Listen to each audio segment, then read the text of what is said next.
doing? Hey, sorry, folks. Hey, this is Dawn, the Note Queen. How are you doing? I was going to share with you this note deal that came across my desk recently.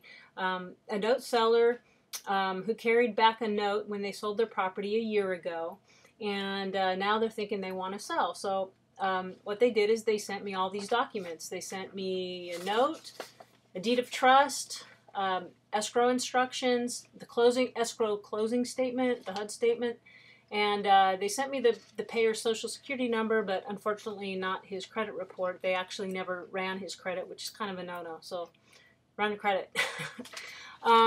Anyway, the deal looks like this, where they sold it to the guy for $450,000, and they took 5% down, and then he prepaid interest for a whole year.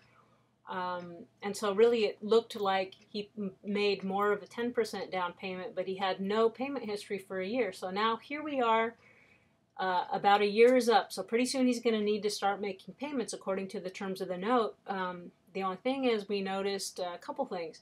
The property's only worth $350 now instead of $450, and also there's no payment history, and likely he's not going to be able to come up with the payment. So now the sellers are going, oh, I don't know if we want to deal with this. We'd rather sell the note. How about we just sell it to someone for $350? But am I going to want to buy that note for $350 if that's exactly what the property's worth today? I can't. I mean, I'd love to help these people out. They're probably not wanting to deal with a foreclosure or restructuring the loan or any of that.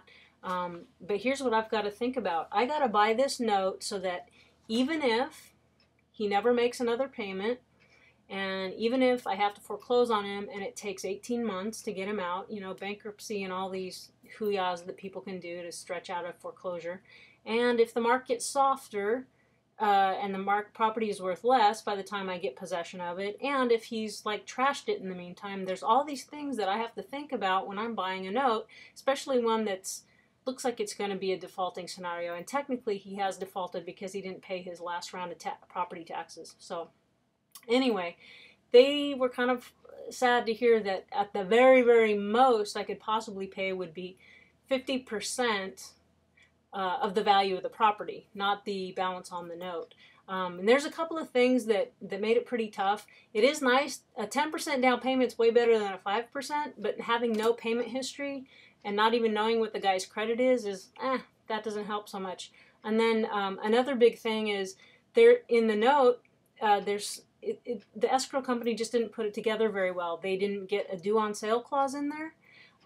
They didn't get a late payment element to the part of the note. So these sellers kind of shot themselves in the foot. They could have really benefited by talking to me first, and so when they put this deal together, they had a note that they could actually sell.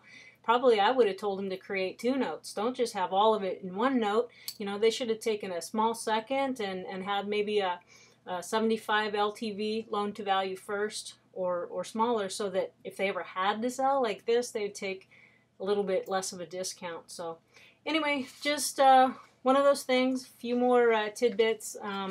I think it's really fun and interesting to work on these notes. Stop by and visit me at notequeen.com, and have a good day. Bye.